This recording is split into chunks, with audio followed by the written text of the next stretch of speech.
chaque jour près de 3 milliards d'euros qui sont échangés sur ce marché. Pourtant, on n'entend jamais parler. Comment tu fais pour trouver tes clients ? Alors, en 2018, je lisais un article avec le prix des quotas, je le voyais grimper, je me dis mais mince, c'est quoi ce truc ? Pourquoi j'en ai jamais entendu parler ? Un peu naïvement, je pensais que j'allais aller sur Boursorama ou Trade Republic, mettre quota d'émission et en acheter. Et finalement, j'ai pas réussi. Je me rends compte que non seulement c'est pas possible d'accéder à ce marché, mais en plus personne n'a jamais entendu parler. Hi, my name is Val. I'm the founder of Omayo. Omayo gives retail investors, individuals like you and I, access to the regulated carbon allowance market. L'univers de l'entrepreneuriat en 2010, il avait absolument rien à voir avec celui de 2024. Être entrepreneur, c'est un peu bizarre. Il y a une interview assez drôle que j'avais fait avec les écoles à l'époque où la personne disait mais vous êtes une start-up, alors qu'est-ce qu'une start-up ? C'est ça 2010. Quand t'es petit, tu prends des Lego et tu construis des trucs, tu prends des Kapla et tu construis des trucs. Là, je suis un peu moins petit, j'ai toujours envie de construire des trucs. Comment tu fais si en fait tes centres d'intérêt c'est jouer à la play, regarder des conneries sur Insta ? Il y a un jeu vidéo qui vient de sortir qui est incroyable. Ce que je trouve surtout incroyable, c'est qu'il a été conçu par un mec seul. Je m'appelle Louis Debussy. Alors que j'ai à peine 20 ans, j'apprends que je ne pourrai plus jamais marcher. Je comprends alors que je vais devoir gagner de l'argent pour avoir au moins le même niveau d'autonomie que n'importe qui. Je crée ma première société, que je développe jusqu'à 250 salariés, avant de la revendre. Depuis, je suis fasciné par ce qui motive les gens à agir. Être dans l'action, partout, tout le temps, c'est ma devise. C'est pourquoi j'ai créé le podcast Cut the Crap.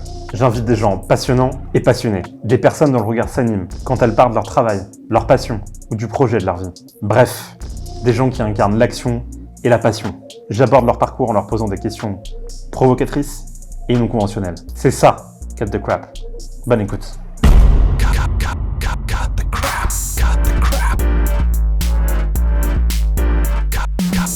Valentin, je suis ravi de te recevoir. Non, de même, Louis. Bienvenue. Est-ce qu'en 30 secondes, tu peux te présenter ton business ? Les deux en 30 secondes. En 30 secondes. Donc je m'appelle Valentin et je suis le fondateur de Omayo. Omayo conçoit des produits financiers qui, par construction, associent un fort potentiel de rendement et un impact réel sur les émissions. Et le premier produit qu'on met à disposition d'investisseurs particuliers sont les quotas d'émissions de l'Union européenne. En un mot, tu peux nous expliquer ce que ça veut dire ? C'est des droits à polluer ? Alors, c'est le traitement médiatique qui en est fait en tout cas. C'est pas exactement ça. Les quotas d'émission sont des unités d'échange qui représentent l'émission d'une tonne de CO2 et qui doivent être détenues puis restituées par une grande partie des industries européennes dans un montant équivalent à leurs émissions. Je donne un exemple.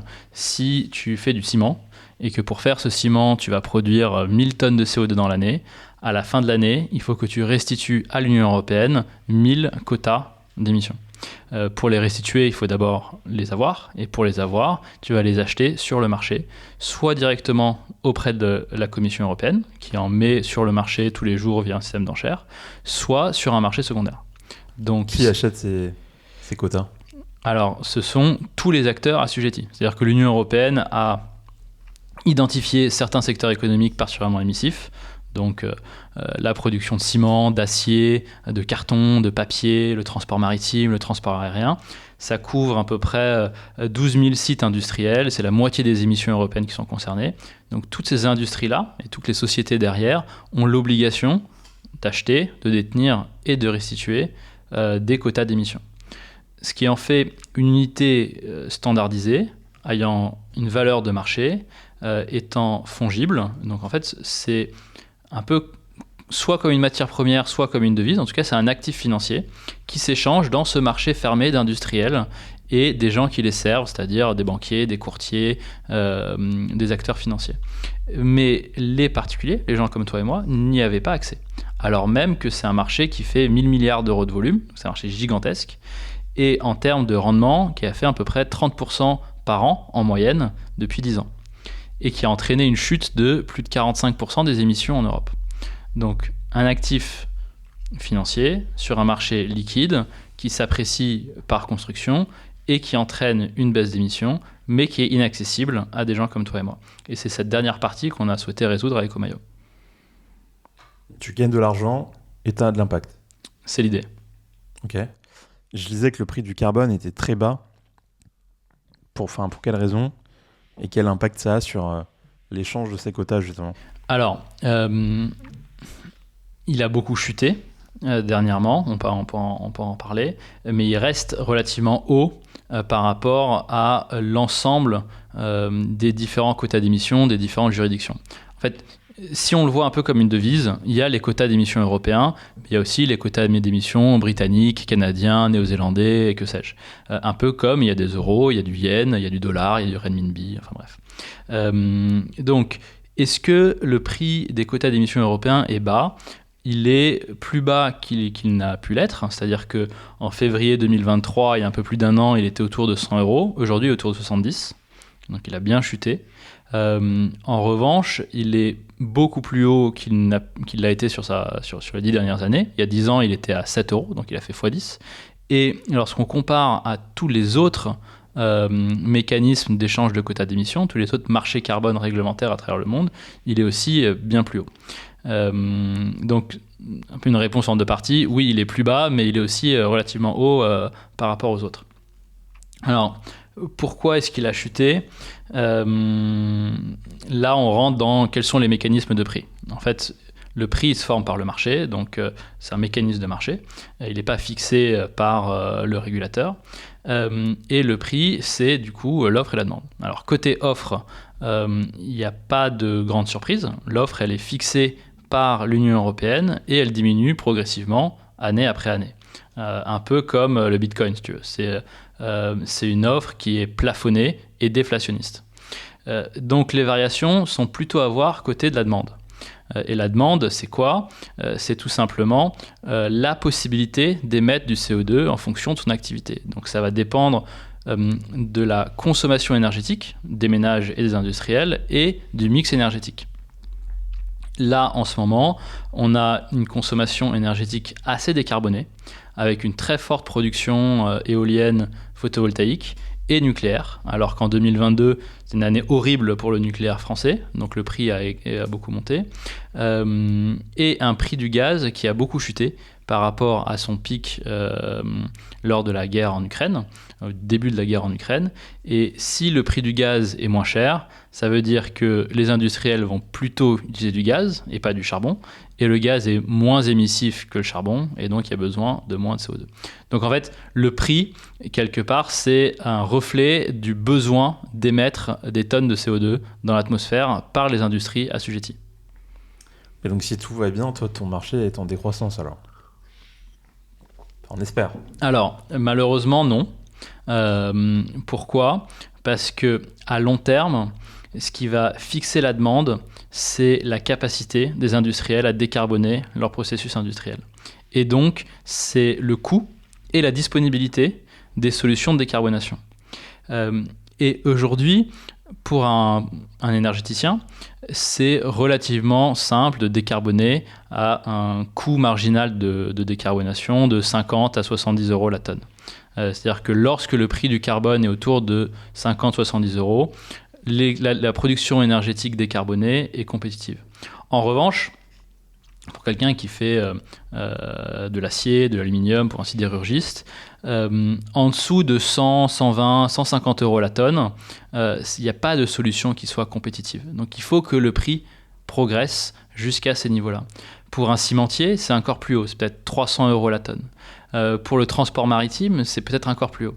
Et donc, progressivement, les différentes industries vont se décarboner, vont tomber un peu comme des dominos, au fur et à mesure que le prix augmente. Donc, ce qui entraîne, du moins en Europe, la décarbonation de l'ensemble des industries ciblées, c'est un prix du carbone de plus en plus élevé. Donc en fait, c'est l'inverse qui se passe, c'est-à-dire que pour que les choses aillent mieux d'un point de vue émission, il faut que le prix soit le plus élevé possible pour inciter les industries à décarboner. Je me dis si c'est pas clair, hein, mais si. Le sens de la causalité. Tu penses que ça va aller jusqu'à quel niveau ? Alors, c'est pas tant ce que moi je pense, mais si on regarde les objectifs politiques de décarbonation en Europe, qu'on regarde le coût des solutions de décarbonation par industrie et la disponibilité de ces solutions, on peut anticiper un prix autour de 100 € en 2027, 150 € en 2030, 200 € en 2035. C'est un peu ça les trajectoires. comparé à un coût aujourd'hui de 70 €. Donc, l'idée pour un investisseur, alors évidemment, il n'y a pas de garantie, ça reste un marché volatile à court terme, un marché risqué, mais l'idée, c'est d'aller chercher un x3, x3,5 sur une dizaine d'années. C'est liquide ou pas? C'est extrêmement liquide dans le sens où il y a une liquidité quotidienne d'environ 3 milliards d'euros. Donc, il faut se représenter que chaque jour, il y a à peu près 3 milliards d'euros qui sont échangés sur ce marché, dont pourtant on n'entend jamais parler. C'est assez dingue. La liquidité annuelle, c'est à peu près 900 milliards d'euros. Donc c'est un marché extrêmement liquide sur lequel participent, encore une fois, des milliers de sociétés industrielles, mais aussi plein d'acteurs financiers qui les servent. Donc des courtiers, des fonds d'investissement, des banques. C'est un marché extrêmement sophistiqué. Il y a des produits dérivés, il y a des contrats à terme, il y a des options. Il y a tout ce qu'on peut souhaiter et avoir sur un marché de matières premières habituel. Très bien. Très clair. Donc toi, tu disais tes clients, c'est des particuliers ou des investisseurs pros? Alors, ce sont des investisseurs privés, familiaux, qui souhaitent, dans le cadre de leur allocation, investir une partie de leur portefeuille dans cette nouvelle classe d'actifs et qui souvent sont des investisseurs. Alors, soit ils arrivent parce qu'ils voient que c'est un marché liquide qui s'apprécie par construction et qui a une très faible corrélation aux autres grandes classes d'actifs. Donc, d'un point de vue strictement financier, c'est intéressant. Mais aussi, souvent et surtout, sont des gens qui se sentent réellement concernés par les sujets environnementaux et climatiques et qui trouvent en cet actif une solution qui leur permet enfin d'avoir un impact réel sur les trajectoires de décarbonation. Donc c'est ces gens-là qu'on va chercher. Ce ne sont pas forcément des professionnels, même si un particulier peut aussi être considéré comme un investisseur professionnel. Mais nous, on va vraiment cibler les individus. Nos clients ne sont pas des entreprises. Ok. Donc moi, je peux acheter à partir de quoi, de 100 €? Alors 100 €, pas encore. Aujourd'hui, on a différentes offres, différents produits dont le ticket d'entrée le plus petit ticket d'entrée est autour de 1 000 €. Enfin, et à 1 000 €, pas autour. Donc 100 € pas encore, mais à terme, la vision qu'on a, c'est en effet permettre à n'importe qui en Europe de participer à ce marché qui constitue la pierre angulaire de toute la stratégie climatique et énergétique européenne. Donc pour moi, c'est un vrai sujet citoyen quelque part. Il faudrait que tout le monde s'en saisisse et tout le monde le comprenne. Et la meilleure manière de le comprendre et de s'en saisir, c'est de participer. C'est un peu comme les Jeux Olympiques, l'important c'est de participer. Faut être dans le thème du moment. Donc c'est ce qu'on souhaite faire. Donc, et peut-être... justement, comment tu fais pour trouver tes clients? Alors, ça c'est une bonne question. Aujourd'hui, on fait des choses comme ça. On en parle, on essaye de renforcer la notoriété qui existe autour de Omaio, certes, mais aussi autour du marché, qui encore une fois reste assez peu connu alors même qu'il est essentiel. Ensuite, on communique un petit peu, enfin un peu de LinkedIn, mais l'essentiel de nos clients, c'est du bouche-oreille. C'est des mises en relation.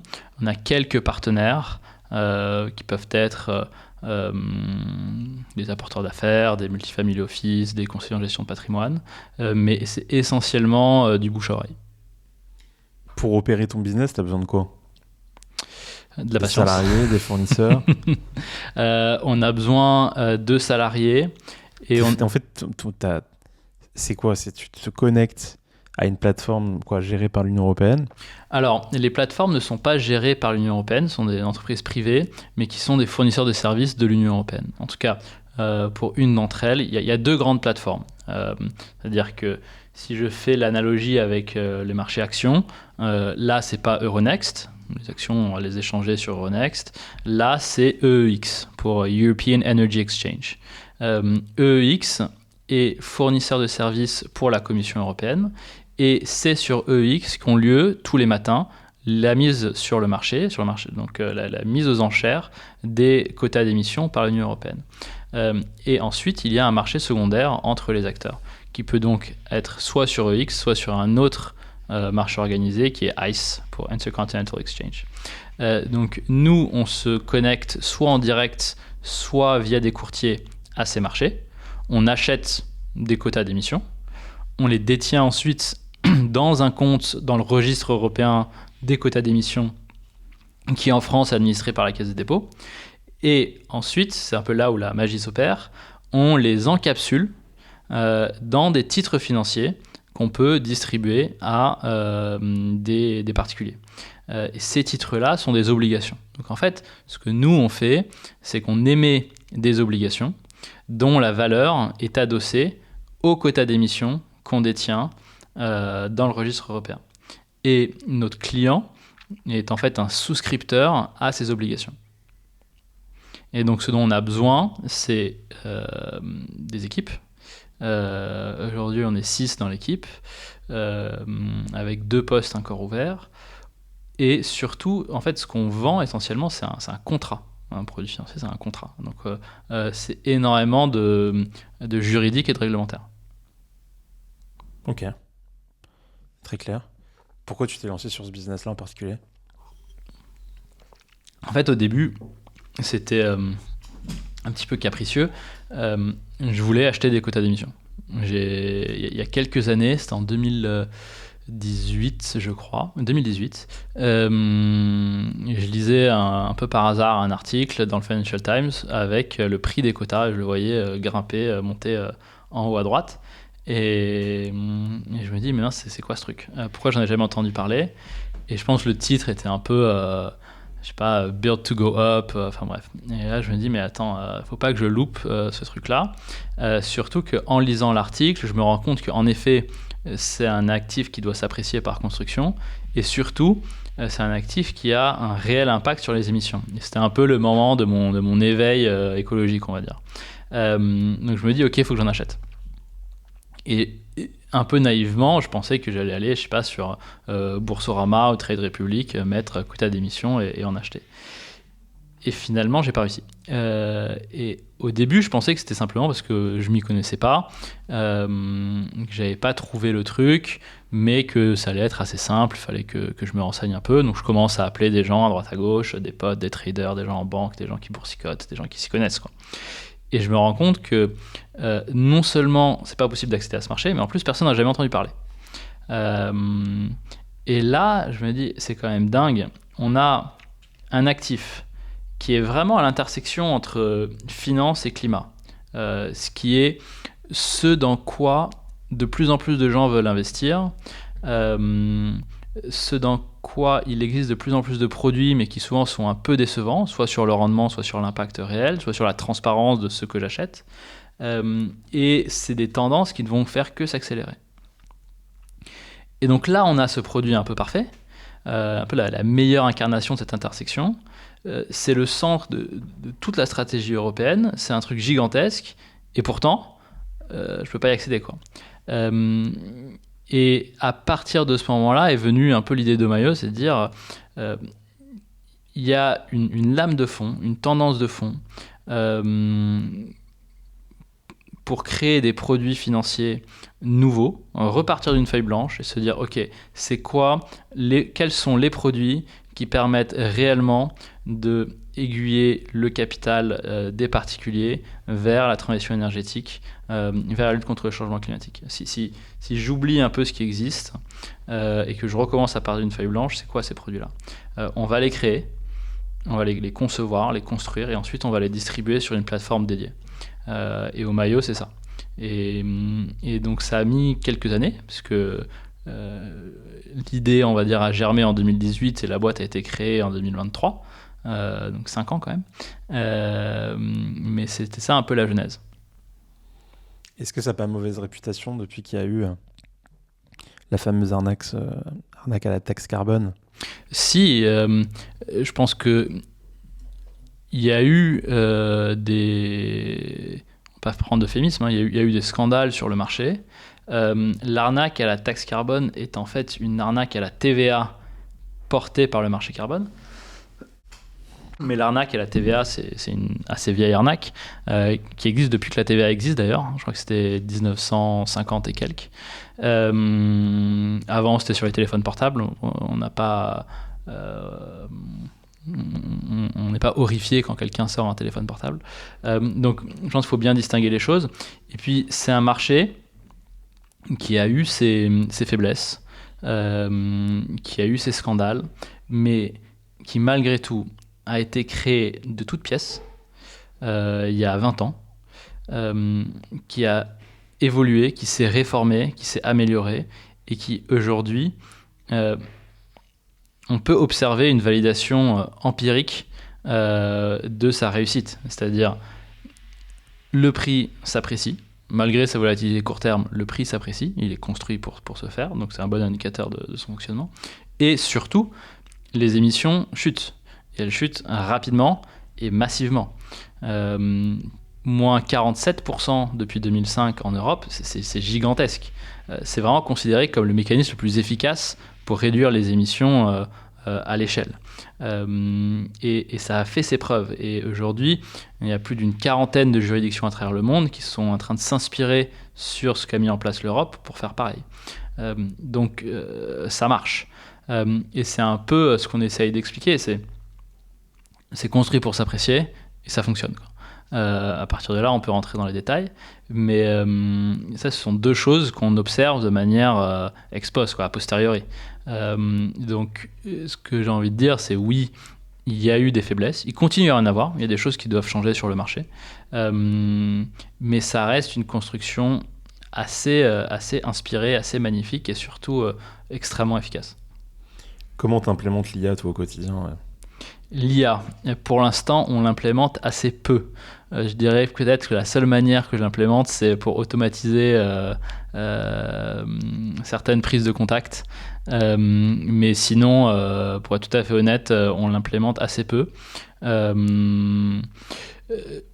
part sur des choses qui sont... C'est drôle, j'allais dire qui sont bateaux, mais il y a un an, c'était nouveau, mais maintenant améliorer des textes, générer des textes, optimiser le SEO d'articles, enfin, ça semble presque déjà dépassé de dire qu'on utilise l'IA pour ça. Générer des images, générer du contenu. Donc pour ça on l'utilise, mais sinon je pourrais pas te dire qu'il y a un grand secret, une sorte de tambouille de cuisine magique avec l'IA pour l'instant. Toi, c'est quoi ton parcours ? Tu me disais que tu es passé par The Family, tu peux nous en parler un peu ? Alors avant The Family, ouais, en fait avant The Family, j'avais créé une première fintech, une solution de paiement mobile en 2010. Il faut s'imaginer que l'univers de l'entrepreneuriat en 2010, il avait absolument rien à voir avec celui de 2024. Être entrepreneur, c'était un peu bizarre. Et c'était pas du tout sexy ou glorieux comme ça peut l'être aujourd'hui.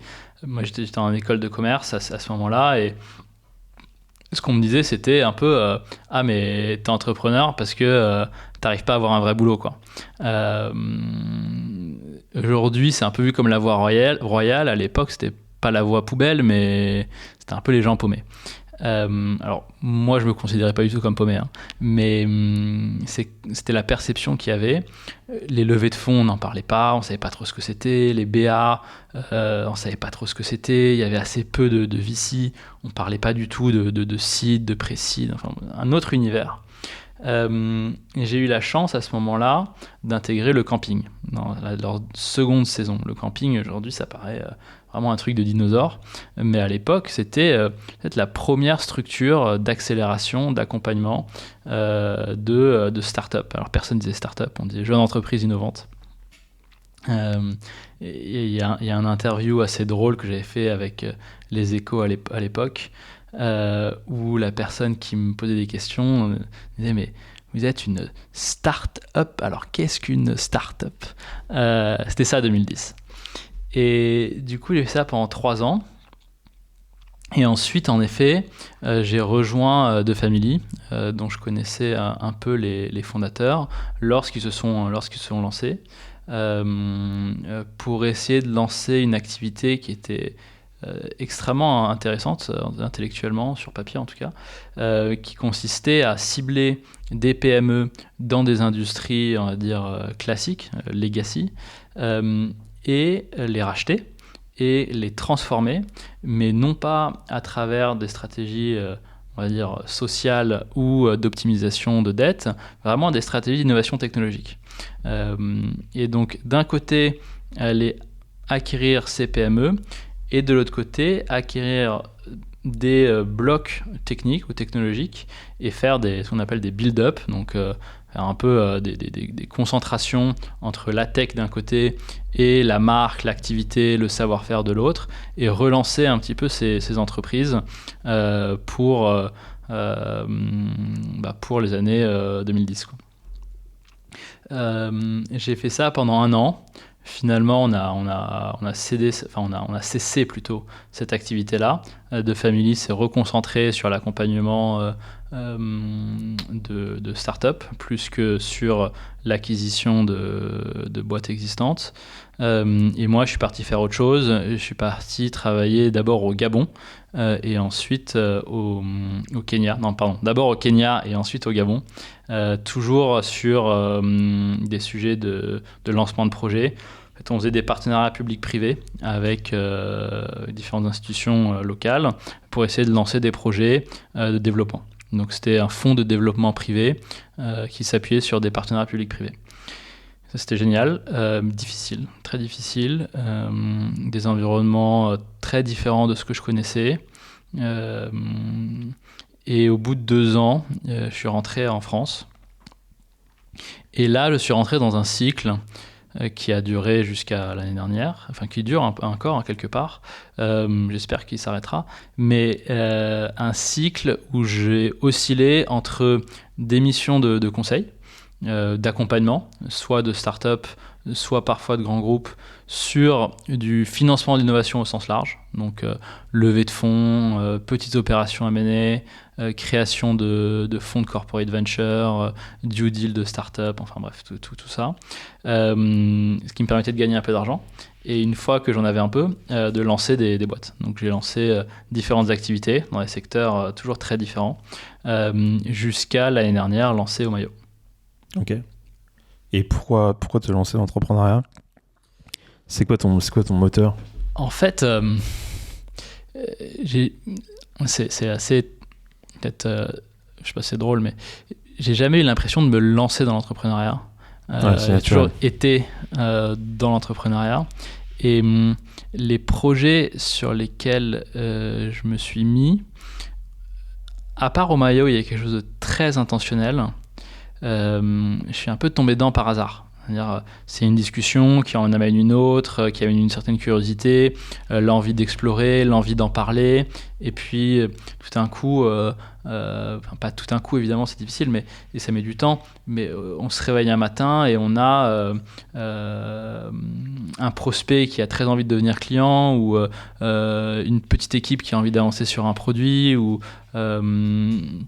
des utilisateurs qui demandent un produit. Enfin, on commence à avoir quelque chose et on se dit bon bah là il faut que je prenne une décision. Est-ce que je m'y consacre réellement, parce que cette idée a germé et est en train de devenir plus grosse qu'une simple curiosité, ou est-ce que j'arrête et je fais quelque chose de plus, je sais pas, plus classique, de plus stable, de plus raisonnable. Et pour moi, l'arbitrage il a toujours été assez évident. C'est une fois qu'on commence à construire quelque chose, on a envie d'aller au bout. Mais je me suis jamais dit, et je dis pas que c'est une mauvaise démarche, hein, y a plein de gens qui la font et ça peut très bien fonctionner, mais je me suis jamais dit j'ai envie de créer une boîte. C'est ça la motivation première, créer une start-up, être entrepreneur. Il faut que je trouve une idée et il faut que je trouve une équipe, et donc je vais les chercher de manière très proactive. Je me réveille le matin, je vais chercher l'idée, je vais chercher les associés. Ça n'a jamais été dans ce sens-là, c'est plutôt l'inverse. Il y a une personne ou un événement qui t'a inspiré, ou c'est... c'est venu comme ça naturellement Non, je pense que c'est un peu... il n'y a pas de moment magique, malheureusement. On aime bien post-rationaliser les choses, mais non, c'est un peu la continuité j'ai pas envie de dire personnalité, mais je sais pas, quand t'es petit, tu prends des Lego et tu construis des trucs, tu prends des Kapla et tu construis des trucs. Là, je suis un peu moins petit, j'ai toujours envie de construire des trucs, mais la matière première, elle est différente. Ça peut être la tech, ça peut être les relations interpersonnelles, les choses que tu construis avec des gens, ça peut être des idées que tu associes et que tu essayes de faire émerger. Je pense que la motivation, c'est rendre réel des idées ou des projections ou des imaginations. Mais ça, je pense que je l'ai toujours eu et je pense que c'est quelque chose que beaucoup de gens ont. Quand tu regardes les gamins, ils sont en train de s'imaginer des mondes et ils essayent de les rendre réels. Et parfois, eux, ils n'ont rien besoin de créer pour le rendre réel. Quand tu l'as plus, quand tu l'as pas, comment tu fais pour découvrir dans quoi t'es bon, découvrir tes passions ? C'est une bonne question. Je pense que... alors déjà, je pense que il y a peu de gens qui ne l'ont pas. Il y a beaucoup de gens qui l'ont tu ou qui se censurent, qui n'osent pas, qui ont peur, qui ont des craintes, qui voient des risques, ça c'est vrai. Et donc qui se musellent quelque part. Mais ça ne veut pas dire qu'ils n'ont rien à dire. Donc je ne sais pas comment tu génères cette envie si tu ne l'as pas. En revanche, je pense qu'il est peut-être plus efficace dans un premier temps, c'est de permettre à tous ceux qui l'ont de l'exprimer. Et là, il n'y a pas de secret. Je pense que faut faire. Faut faire et surtout déconstruire les peurs et déconstruire les risques. En fait, à la fin de la journée, il y a assez peu de risques. On va apprendre des choses, on va rencontrer des gens, on va évoluer. Si ça marche pas, ça marche pas. Après, moi, c'est facile de le dire parce que j'ai vécu le cycle des hauts et des bas plusieurs fois. Des bas très bas et des hauts très hauts, mais des bas très bas quand même. Mais on s'en sort. Enfin, j'ai eu aucun risque sur mon intégrité physique. Je sais qu'à la fin de la journée, je serai toujours là avec la motivation, le cerveau et la volonté. Et donc, je pense que savoir que ce que tu as, c'est ce que tu portes en toi, même si tu n'as plus rien d'autre, c'est assez rassurant quelque part et presque libérateur. C'est peut-être un peu conceptuel et flou ce que je raconte, mais ensuite, il m'a posé une question que j'aime beaucoup, c'est comment découvrir ce que tu aimes ou découvrir tes passions. Et ça, c'est une question que je me pose souvent. Pourquoi ? Parce que j'ai créé plusieurs boîtes, pas forcément des startups, des modèles d'agence, enfin différents modèles, mais plusieurs entreprises dans lesquelles je me suis rendu compte a posteriori, parfois des années après les avoir lancées, que j'étais pas au bon endroit. C'était pas ce que je voulais faire. En fait, c'était excitant au début parce que je sais pas, j'avais un associé qui m'inspirait, avec qui j'avais envie de travailler, ou c'était une techno que je connaissais pas, que j'avais envie de découvrir, ou un univers que je connaissais pas et que je souhaitais découvrir. Je pense que l'apprentissage initial est extrêmement excitant et exaltant, mais au bout d'un moment, tu as appris, je sais pas, 80% des choses que tu dois savoir sur un sujet, et si tu n'as plus cette motivation de l'apprentissage, qu'est-ce qui reste ? Et là, si le sous-jacent ne t'intéresse pas, je donne un exemple, j'avais créé une marque de maquillage en réalité augmentée. Au début, c'était génial. La première fois que j'ai été voir un fabricant de maquillage, j'étais comme un gosse, quoi. Ah, c'est incroyable. La deuxième fois que j'étais voir le producteur, c'était un peu moins fun. La troisième fois, je me disais, mais qu'est-ce que je fais là ? Parce que la nouveauté avait disparu. Et donc, je me suis souvent posé la question de qu'est-ce qui fondamentalement m'intéresse. Et une fois qu'on enlève tous les vernis, toute la nouveauté, toute l'excitation, et qu'il ne reste plus que un peu la matière brute, est-ce que ça va continuer à me passionner? Et donc, question que je me suis beaucoup posée. Et en fait, je trouve qu'une des manières assez efficaces de le trouver, c'est de se mettre dans une situation où on est extrêmement détendu. Par exemple, en vacances, c'est un très bon moment de le faire. Il y a l'été qui arrive, c'est un très bon moment de le faire. Où on n'a pas de stress, pas de stimulation externe, pas d'anxiété, on se réveille le matin et on n'a rien à faire, sauf ce qu'on veut faire. Et là, qu'on observe très librement ce vers quoi on va. Comment est-ce qu'on utilise notre temps? Qu'est-ce qu'on lit lorsqu'on est en train de doom scroller sur Insta ou sur Google News? Qu'est-ce qui attire notre attention? Et peut-être l'observer un peu de manière a posteriori. On se dit, qu'est-ce que j'ai fait aujourd'hui? Quels sont les trucs que j'ai lus? Lorsque j'étais en train de regarder un magazine, qu'est-ce qui a attiré mon attention? Où est-ce que je suis allé?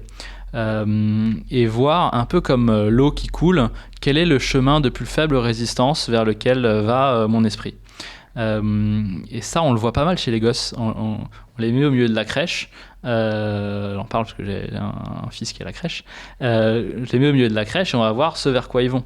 Peut-être que c'est la poupée, peut-être que c'est le crocodile, peut-être que c'est les cubes qu'on va empiler. Là, on arrive assez bien à identifier ce qu'ils aiment, eux. Parce qu'il y a une sorte de naïveté, d'innocence, de liberté extrême. Donc comment est-ce qu'on se remet dans ce mode-là? Là, je parlais des vacances, c'est un bon mode.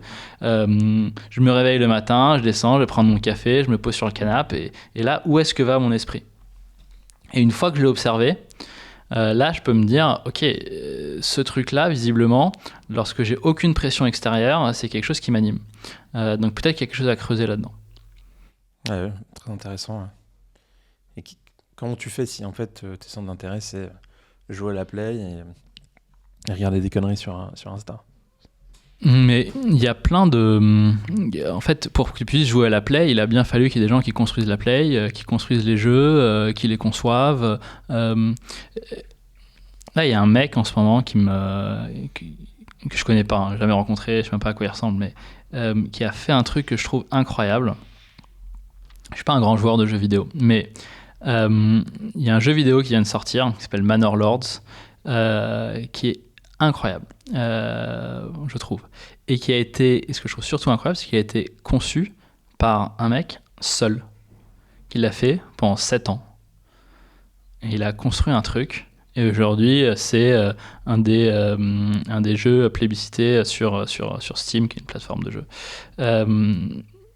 Et ça, je trouve ça dingue. Le mec, il a fait ça tout seul. On dirait un jeu AAA fait par un studio de dizaines ou centaines de personnes. Donc, ça existe. Instagram, ça a été créé par 4 mecs, quoi. Il y a plein de créateurs de contenu qui arrivent à inspirer, à créer des choses, à vivre de leur passion. Je dis pas qu'il faut transformer chacune de tes passions en business. Je pense que ce serait faux de penser ça. Elles n'ont pas toutes vocation à l'être, mais toutes peuvent l'être. Peut-être que tu aimes jouer à la play juste parce que ça te détend, mais que si tu en faisais ton boulot, tu détesterais ça. C'est possible. Donc, c'est peut-être pas l'axe vers lequel je t'encouragerais à aller. Mais parmi les choses qui t'intéressent ou sur lesquelles tu passes du temps ou vers lesquels ton esprit navigue habituellement, je sais pas, t'es dans le bus ou dans le métro, t'as plus de batterie, ou alors t'es bien discipliné, tu prends pas ton portable, ou tu regardes les nuages, à quoi est-ce que tu penses, quoi? Vers où va ton esprit? Je pense que c'est un bon point de départ. Je dis pas que c'est le point d'arrivée, mais c'est un bon point de départ. Et une fois qu'on gagne de l'argent, comment on fait pour rester pas déconnecté justement Alors, et rester animé par la mission aujourd'hui qui est la tienne avec Omayo? Je pense qu'il y a deux choses. Pas déconnecté, c'est dans ton rapport aux autres. Je pense que c'est dur. On est toujours déconnecté par rapport à quelqu'un.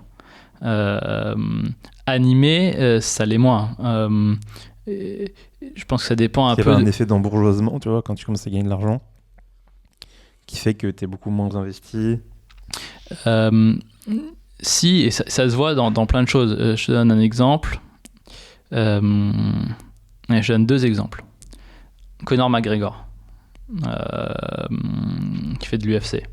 Il est devenu très riche très vite. On dit, alors moi je le connais pas, je lui ai jamais parlé, mais a priori qu'il aurait perdu une partie de sa hargne, de sa motivation pour gagner des combats parce qu'il s'est embourgeoisé et qu'il a plus cette sorte de faim, de hargne pour survivre, quoi. Il l'a perdu. Peut-être. Prends Djokovic. Je suis plutôt un Federer-Nadal, mais Djokovic là qui vient de déclarer forfait au Roland-Garros, extrêmement triste. J'aurais préféré que ça soit Alcaraz qui gagne, mais qu'au moins Djokovic puisse aller au bout. Le mec ne lâche jamais rien. Il a 37 ans, il a gagné, je sais plus combien je pense plus de 100 millions, 150, 70, je crois que c'est ça les ordres de grandeur, peut-être plus. Mais il ne lâche rien, il est prêt à mourir sur le court. Donc je sais pas si c'est l'argent qui fait la différence à ce niveau-là. Je pense que l'un comme l'autre, Conor comme Djoko, sont déconnectés par rapport à nous, et nous-mêmes sommes déconnectés par rapport à d'autres qui peuvent nous écouter, qui eux-mêmes... Bon bref, donc ça c'est des trucs, je sais pas trop ce que ça veut dire. En revanche, perdre le moteur, perdre la motivation, ça arrive, mais c'est pas une fatalité, et c'est pas très grave dans le sens où je pense pas que... Alors ça dépend, il y a des gens qui sont des spécialistes qui vont faire une même chose toute leur vie à fond. Djokovic par exemple, je sais pas, les grands footballeurs, les grands sportifs, les grands artistes, un peu, on parlait de cuisine japonaise avant de commencer, c'est un peu des shokunin, quoi, des maîtres artisans qui passent leur vie à raffiner leur art. Et eux, on peut leur donner des milliards, ça va pas changer leur obsession. Donc, il y a ce genre de personnes. Il y en a d'autres qui, à mon avis, doivent faire ce qu'ils ont à faire dans certains secteurs, puis évoluer vers d'autres. Donc, je sais pas si l'argent comment dire, te détourne de ton... Alors, je sais pas si elle te détourne ou elle te... comment dire... Ah, j'ai le mot sur le bout de la langue. Bref, que tu perds un peu le côté affûté, un peu aiguisé. Je sais pas si l'argent t'émousse. Voilà, c'est ça le mot que je cherchais. Je pense qu'elle peut changer tes priorités, changer tes centres d'intérêt, changer là où tu vas mettre ton énergie. Et elle te défie, peut-être l'argent te défie à retrouver de l'énergie ailleurs. Mais ce sont, à mon avis, 2 choses distinctes. Et toi, ton objectif justement avec Omayo, c'est quoi ? Revendre ? Pas forcément, non. Et plutôt pas. En fait, j'ai une vision assez claire de là où... Ça peut l'être. J'ai une vision assez claire de là où j'ai envie d'emmener la boîte. Et avant de réussir, ça va mettre des années et des années. Je pense que le jour où j'aurai réussi, là il y aura une vraie question qui se posera. Ok, maintenant qu'est-ce que je fais ? Mais peut-être que ce ne sera pas dans ma vie que cette vision-là deviendra réelle. C'est un peu, je faisais l'image de l'enfant qui construisait des Kapla ou des Lego. Je me suis lancé dans un chantier de Kapla que je ne terminerai peut-être pas. Et en ce sens, ça peut être l'histoire de ma vie. Toi, concrètement, tu places comment ton argent ? Je pense tu le fais toi-même ? Oui. Ou tu as des conseillers ? Alors, je pense que c'est le propre des entrepreneurs dans le stade où je suis, c'est qu'une grande partie de mon patrimoine est placée dans ma boîte. La boîte, elle a 1 an d'existence, mais avant de la créer, j'ai travaillé dessus pendant 1 an et demi, et ça m'a demandé pas mal d'investissement. Donc j'y ai mis à peu près tout ce que j'avais, et il me restait un petit peu d'argent pour acheter des quotas d'émission. Donc j'en ai acheté, mais aujourd'hui mon patrimoine c'est ça. Hein, toi tu y crois vraiment, quoi. Ah, moi, je suis Seulement dans ta boîte. De toute façon... Et en plus, tu achètes toi-même des quotas, quoi. Ouais, mais je ne sais pas comment faire différemment. Hein, je ne sais pas comment faire autrement que faire les choses all-in. Ça peut paraître risqué, mais en fait, pour moi, c'est extrêmement rassurant. Au moins, c'est cohérent, il y a une direction. Et puis, si ça ne marche pas, je sais pas, je ferai autre chose. Mais pour l'instant, je suis extrêmement concentré sur le match en cours. Vous êtes combien chez Omayo ? Alors, on est 6 aujourd'hui. On a donc 2 postes ouverts. Et on n'a pas vocation à être plus à ce stade. Je pense qu'à 8, on peut couvrir à peu près tous les chantiers. Il faut qu'on reste assez discipliné sur... qu'est-ce qu'on fait ? Alors bien sûr sur les dépenses, mais en fait c'est pas trop ça le sujet. Le sujet c'est plus avoir peu de chantiers en cours et les faire extrêmement bien et aller au bout des choses. Et je pense que plus on rajoute des personnes dans l'équipe, plus on rajoute du bruit. Enfin, il y a un côté un peu anthropique. Plus je rajoute de l'information, plus je crée du chaos. Et là, on peut pas trop se permettre d'avoir du chaos. Là, faut qu'on a un sillage, une tranchée, il faut qu'on la creuse et qu'on aille au bout de ce truc. Combien de chiffre d'affaires vous faites là aujourd'hui ? Oula, alors notre chiffre d'affaires. Et en donc fait, toi, c'est quoi ? C'est du volume d'affaires ? Exactement. Alors, il y a du volume d'affaires, il y a un chiffre d'affaires malgré tout. Hein. Mais le chiffre d'affaires, c'est un pourcentage des montants qu'on collecte et des montants qu'on a un peu sous gestion, entre guillemets. Même si on ne fait pas de gestion active. Hein. Et du coup, aujourd'hui, il est extrêmement faible, de l'ordre de quelques dizaines de milliers d'euros.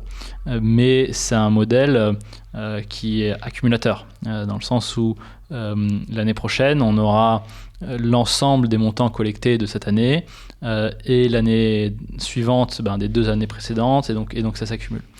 Donc à court terme, et c'est pour ça qu'on a levé de l'argent assez vite, c'est que à court terme, ce ne sont pas du tout des modèles rentables, c'est des modèles dans lesquels il faut injecter du cash au début, mais à long terme, ça peut faire des très beaux business. Comment tu fais pour recruter tes collaborateurs ? C'est très dur, c'est extrêmement dur parce qu'on n'est pas connu. La notoriété est très faible, voire nulle au début. On dit souvent quand il y a un doute, il n'y a pas de doute. Comment on définit le doute ? Par rapport au recrutement, tu veux dire ? Ouais.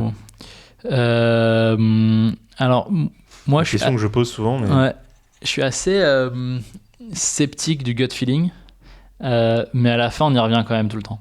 En fait, j'ai un process de recrutement assez normé, assez cadré, qui commence toujours par beaucoup d'outreach. Donc, je sais pas, pour un poste, je vais contacter peut-être 100 personnes.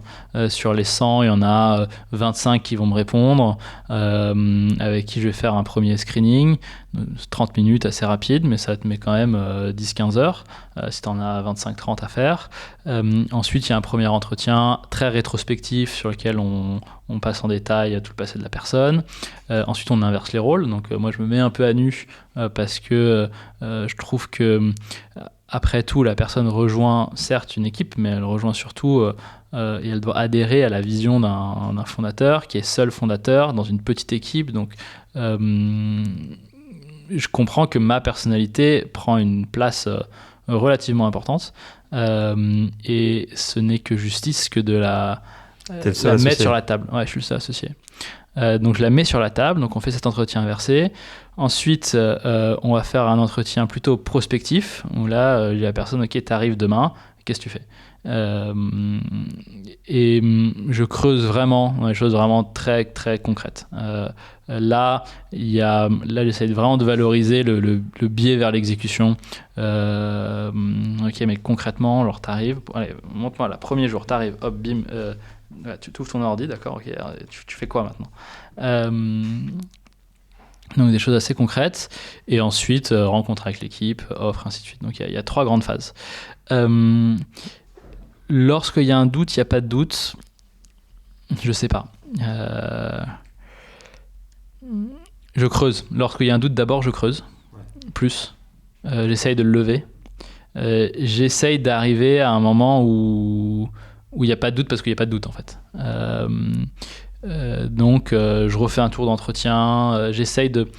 expliciter de manière très claire, et souvent c'est en discutant avec des tiers qui vont un peu faire un peu de la maïotique et me dire mais attends, tu doutes, mais pourquoi, c'est quelle partie, quel mot, j'essaye de les expliciter de manière très, très claire et ensuite de revenir vers le candidat et de lever un petit peu ces doutes-là.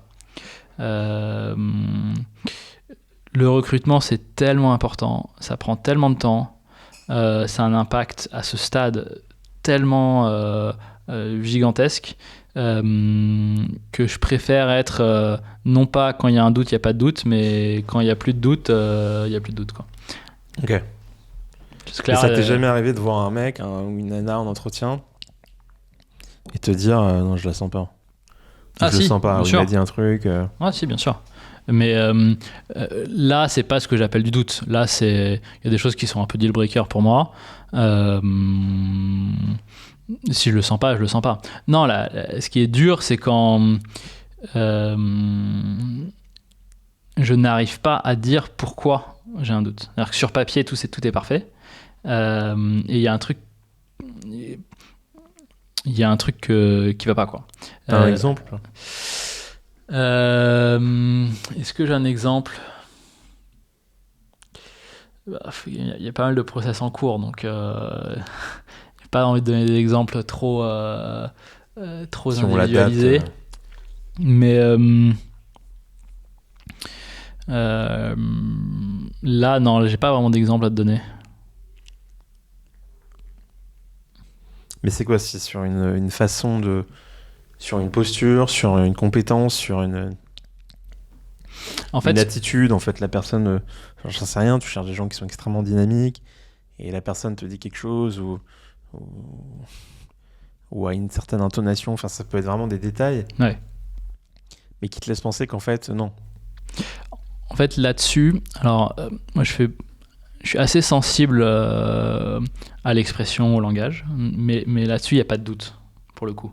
Alors, quelqu'un qui a du mal à s'exprimer de manière structurée, cohérente, pas de doute, quoi. Non, là où il y a un doute, souvent, c'est sur la capacité d'exécution. C'est-à-dire que la stratégie présentée, la démarche sont extrêmement pertinentes, mais je ne sais pas si la personne va réussir à réellement l'exécuter. C'est un peu ce qu'on disait tout à l'heure. Ce qui m'excite dans l'entrepreneuriat, c'est de rendre réel, de se confronter au réel et de réaliser une idée, une vision. On parle beaucoup l'exécution, c'est tout, mais on ne sait pas trop ce que ça veut dire. En fait, pour moi, ce que ça veut dire, c'est combien de temps s'est-il passé entre le moment où j'ai dit quelque chose et le moment où cette chose existe. Est-ce que ça veut dire que tu fonctionnes avec des objectifs, qu'il faut fonctionner dès le début en imposant des objectifs, tu vois, clairement quantifiés? Il y a ça, mais même ça, c'est difficile parce que on ne peut pas tout objectiver, tout quantifier. Je pense que c'est plutôt une manière d'être. Je te donne un exemple, à ma défaveur. On a une nouvelle personne qui est arrivée en marketing il y a 3 semaines. Et qui dès le premier jour m'a demandé de lui fournir les enregistrements des discussions avec des prospects, des clients, chose qu'on ne fait pas alors qu'on sait depuis des mois qu'il faut qu'on le fasse. Et je lui ai dit oui, je vais le mettre en place, je te les envoie. Ça fait 3 semaines, mais toujours pas fait. Bon, ça, c'est inadmissible. Mais c'est pas un objectif, il y a pas de chiffre derrière, il y a pas de évidemment on va pas les suivre à ce niveau de granularité, mais c'est plus dans les engagements qu'on prend, dans ce qu'on dit au quotidien, être toujours vigilant de vraiment le faire. Si on se dit maintenant on a envie d'enregistrer l'ensemble des calls pour en extraire quelles sont les questions fréquentes, quels sont les arguments qui marchent bien, les arguments qui ne marchent pas. Peut-être utiliser de l'IA ici pour nous aider. Il y a plein d'outils géniaux qui fonctionnent. Faisons-le. C'est un truc qu'on se dit depuis littéralement des mois et on ne le fait pas. Alors que si on l'avait fait, peut-être qu'une grande partie de nos discours, nos argumentaires, nos textes, les mails, le site pourraient être infusés des retours, des discussions terrain, entre guillemets. C'est quoi l'outil que tu utilises justement? Aujourd'hui, il n'y en a pas. On ne l'a pas fait. Et que tu vas mettre en place. Et que je vais mettre en place. Je prends l'engagement de le mettre en place. La prochaine fois qu'on se parle, si je ne l'ai pas mis en place, ça serait grave. Ouais, il y a un gage ou On peut faire un gage. un file 1% à tout le monde, 1% de la boîte à tous tes salariés. C'est déjà le cas ou pas? Ils sont Ouais, c'est déjà le cas. Ouais. D'accord. En fait, T'as déjà viré quelqu'un? alors, pas dans cette boîte-là, Ouais, dans ta vie mais d'entrepreneur. je me rappelle très bien de la première personne que j'ai virée. Et c'était Licencié. licencié, en effet. Fait partir. Et c'était extrêmement dur. C'était vraiment... je pense que c'est quelque chose dont je me souviendrai toute ma vie. Alors, c'était extrêmement dur pour lui aussi, hein. Mais pas facile. Aux États-Unis, on dit laisser partir, c'est plus joli. Ouais, parfois, les gens... Alors, ça m'est arrivé de laisser partir des gens qui souhaitaient partir. D'ailleurs, il faut. Retenir des gens, ça n'a aucun sens. Mais non, là, c'était à mon initiative. C'était pour lui une surprise. C'était une conversation difficile. J'avais 20 ou 21 ans. Et je pense que ça m'a bien fait comprendre, un peu à la dure, l'importance du recrutement. Évidemment pour la boîte, mais aussi pour s'éviter à l'un comme à l'autre ce genre de moment. Parce que ça reste une personne qui à un moment t'a fait confiance pour rejoindre ton projet. Et les engagements, ils vont dans les deux sens. Tu t'engages aussi envers les personnes que tu recrutes pour leur proposer une vision extrêmement claire et des missions en cohérence avec les compétences, les capacités, les envies que tu as explorées en entretien. Un processus de recrutement, c'est toi en tant qu'employeur qui le conçois. C'est toi qui le définis, c'est toi qui définis les questions, c'est toi qui définis ce que tu cherches. Donc ça t'oblige quelque part envers la personne que tu recrutes. Et si à l'issue de ce processus, tu fais une offre à la personne, tu as normalement toutes les cartes en main pour vérifier l'adéquation entre la personne et tes besoins. Donc la licencier derrière, c'est quelque part ton échec. Sauf si, en fait, évidemment, il y a plein d'autres cas, hein, mais là, dans le cas auquel je fais référence, c'était plus chez moi le problème que chez lui. Ah ouais. Parce que j'aurais dû faire j'aurais jamais dû le recruter.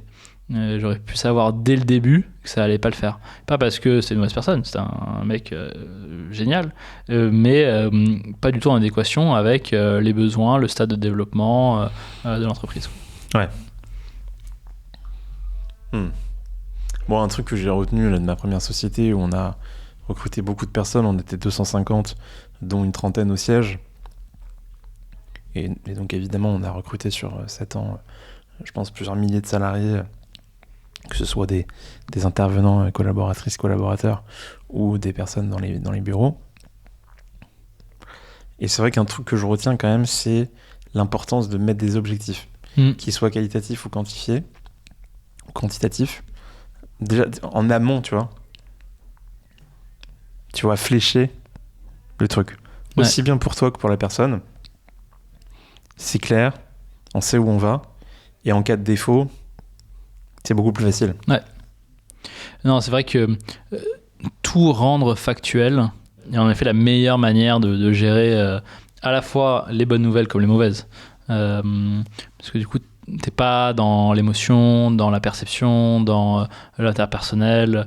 Et si tu dois être dans la perception, il faut la factualiser, l'objectiver et dire voilà ce que j'ai ressenti à ce moment-là. Est-ce que tu es d'accord? Est-ce que tu comprends cette perception? Enfin, essayer de vraiment mettre des mots extrêmement clairs sur les problèmes. Et essayer systématiquement d'avoir une sorte de buy-in, d'accord, d'adhésion de la personne à toutes les étapes de ta démonstration, de ton argumentaire. Ok.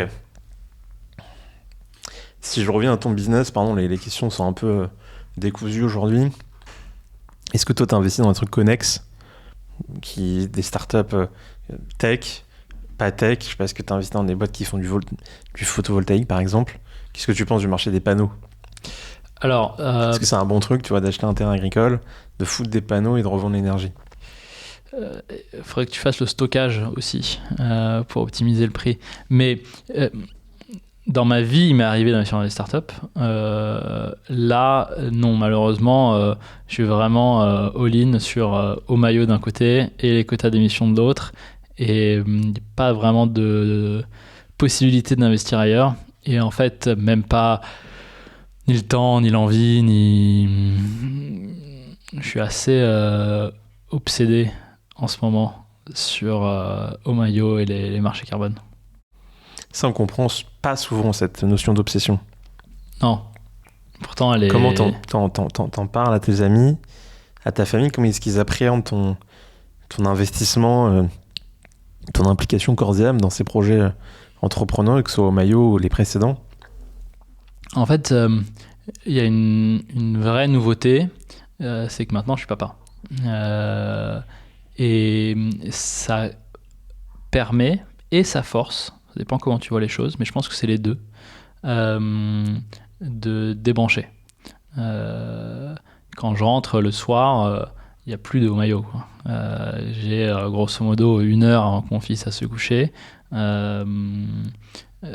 là, je suis vraiment présent pour lui, pour être avec lui. Le week-end, pareil, je travaille moins qu'avant, moins que j'ai pu le faire dans certaines startups, mais aussi peut-être de manière plus concentrée. On sait qu'on a moins de temps, il faut que le temps compte. Donc, ça nous permet d'être beaucoup plus ce que je me dis aussi. productif. Je suis moi-même comme toi, j'ai la chance d'être papa depuis quelques mois, bientôt 2 ans.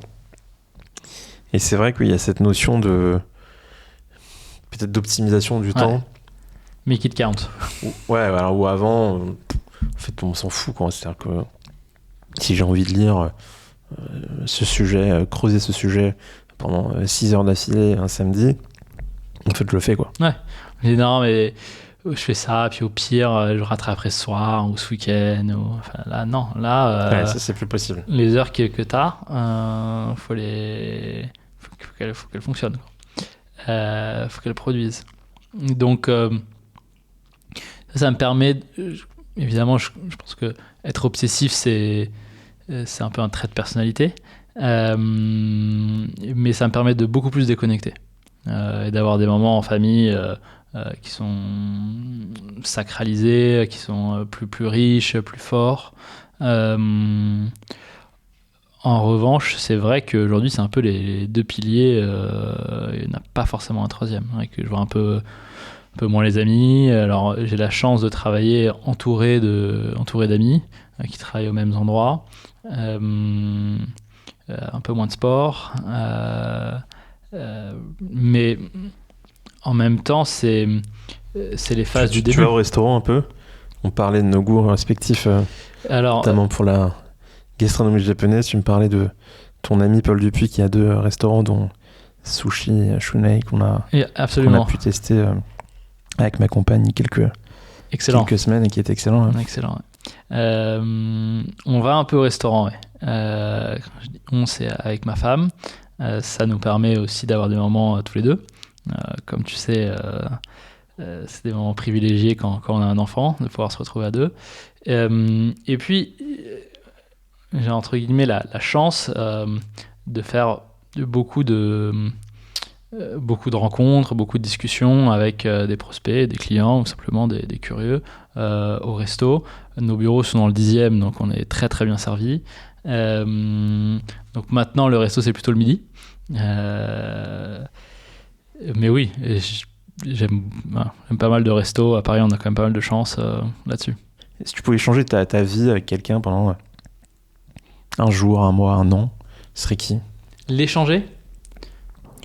Ouais. Je me mets à la place de la personne? C'est une bonne question. Je vais dire avec mon fils. Je vais bien dans sa tête pour savoir ce qui s'y passe. Il est très vif. Ouais. C'est une pile électrique. Non, mais c'est une bonne question. En plus, à chaque fois, je pense à des gens et je me dis, ah, mais tu sais, il y a toujours les questions, genre si tu pouvais dîner avec une personne ou si tu pouvais rencontrer une personne décédée, ce serait qui? Parfois, j'ai des sortes de fulgurances où je me dis, ah, mais il faut absolument que je me rappelle de cette personne parce que c'est une super réponse. Et finalement, quand la question arrive maintenant, je sais pas trop. Je m'en rappelle ou pas? Parce que si je change ma vie avec la personne et que je m'en rappelle après, si je suis deg, ça risque d'être difficile. C'est vrai, pas mal. Non, tu t'en rappelles pas. Je m'en rappelle pas. Ok. Bon, si je m'en rappelle pas, faut que ça soit un truc complètement taré alors. Quitte à le vivre une fois. En même temps, non, je me rappellerai pas, donc je me rappellerai pas que je me rappelle pas. Bonne question. Si tu t'en rappelles, si tu sais que là, tout de suite maintenant, pendant 1 heure, tout de suite maintenant, voilà, tu rentres dans la peau de quelqu'un. Là, je suis bien où je suis. Tu reviens dans ton corps. Bien cette conversation. On passe un très bon moment. Non, franchement, là, comme ça, j'ai pas de nom à te donner.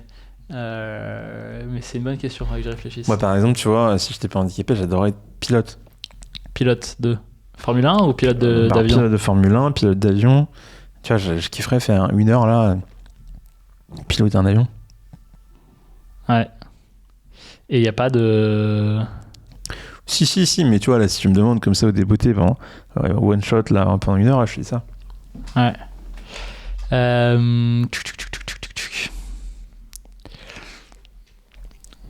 Tu vas être dans la peau de Charles Leclerc, là, pendant 1 heure, là, ça serait un kiff, quoi. Ouais. Non, j'allais te dire, il y a des sports que j'adore. Tu me lances un peu sur cette piste, donc je prends la balle au bon. Il y a des sports que j'adore, mais je sais que j'aurai jamais le niveau nécessaire pour ressentir certaines choses. Par exemple, surfer une vague à Nazaré ou un truc comme ça. Ça, je sais que c'est inaccessible pour moi. Quel que soit, en plus, maintenant c'est trop tard, quoi. Si j'avais fait à 15 ans, peut-être qu'au bout de 10 ans j'aurais pu, mais là j'aurais jamais le niveau. Donc vivre ça, ouais, pourquoi pas, ouais. Ok, super. C'est quoi les conseils que tu peux donner à nos auditeurs pour vivre une vie intense, riche? Un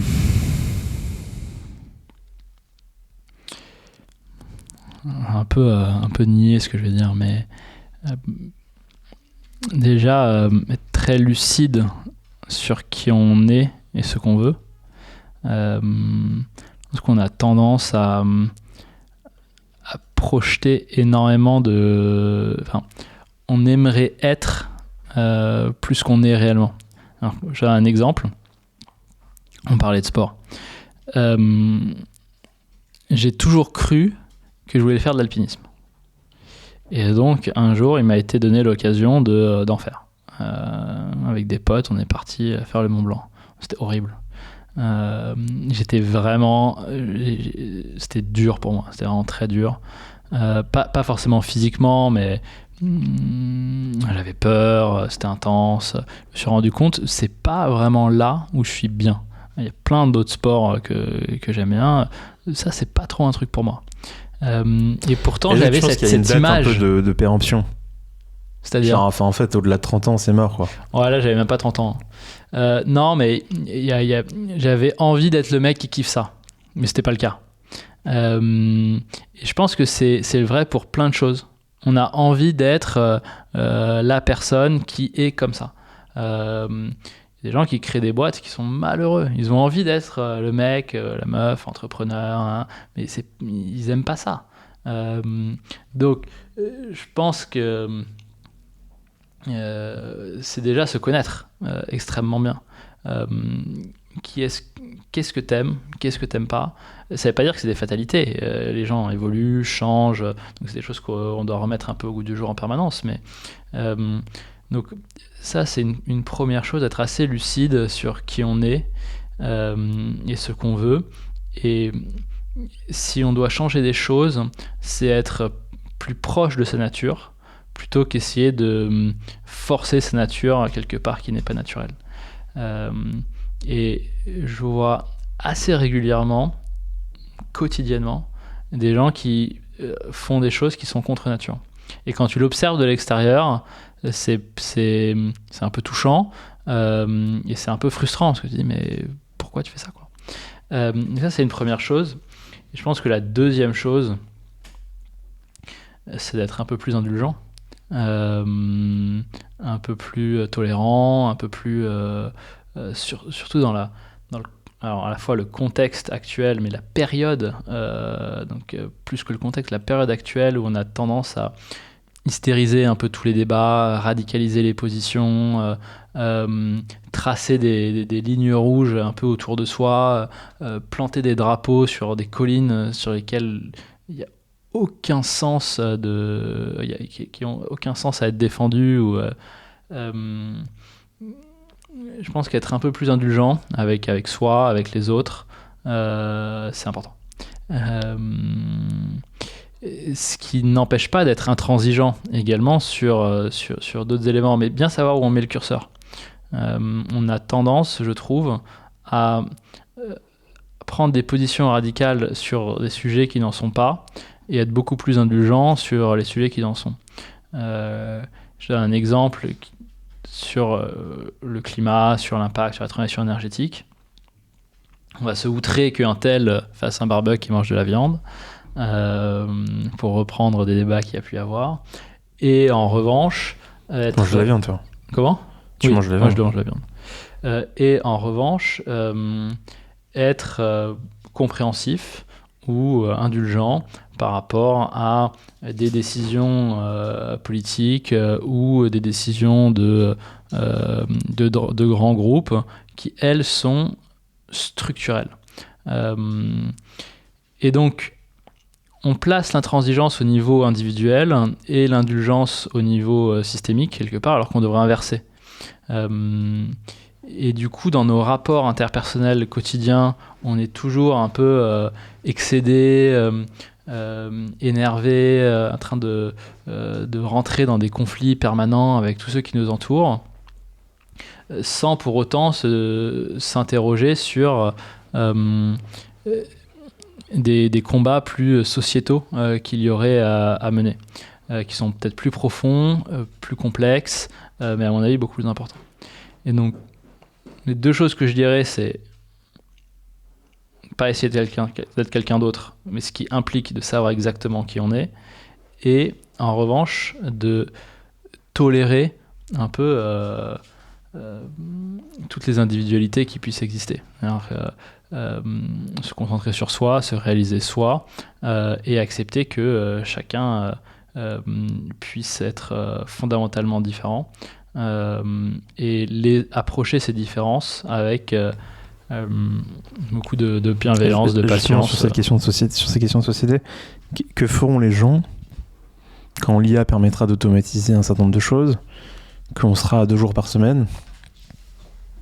Qu'est-ce qu'ils vont faire les gens?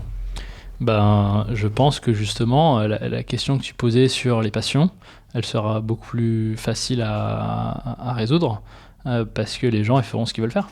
Enfin, j'espère en tout cas. Tu penses pas qu'ils vont s'abrutir dans le métaverse, qui aura du coup enfin une utilité? Une utilité, je sais pas, mais c'est possible. Je pense que c'est une vision un peu pessimiste. Il y a un film comme ça qui à mon avis vaut pas grand chose, avec Bruce Willis je crois, où tout le monde vit dans le métaverse et dans... tu me diras, c'est un peu Matrix aussi, hein, quelque part. C'est pas impossible, c'est pas tout à fait éloigné de ce qui se passe déjà, hein. On prend le métro, on regarde autour de soi, les gens sont tous, alors pas dans le métavers, mais en train de doom scroller sur leur portable. J'aime bien cette image où tu vois des visages de bébés tout sourire, heureux, joyeux, et tu vois des visages de gens qui sont dans le métro qui font la gueule, et la légende c'est que s'est-il passé entre temps? Dans le portable quoi. Ouais, nous évidemment, peut-être que vous aussi, mais la question des écrans, du portable, c'est une question qu'on se pose tout le temps. En ce moment, il y a évidemment énormément de discussions, alors plus au niveau public, hein, avec le rapport sur les écrans qui a été remis, qui a fait un peu de bruit. Est-ce que le temps que l'IA va permettre de gagner sera utilisé pour libérer ou à l'inverse pour asservir un peu plus les gens du numérique? Je sais pas. J'ai plutôt une vision optimiste de l'avenir, mais bon, ça c'est moi, quoi. Super. Valentin, merci beaucoup. Merci à toi. On te suit sur LinkedIn. Absolument. Merci donc Omayo. À partir de quand les gens pourront investir? Ça fait plusieurs mois déjà. C'est déjà opérationnel? C'est opérationnel, c'est live. Donc dès maintenant. Merci Valentin. Merci à toi.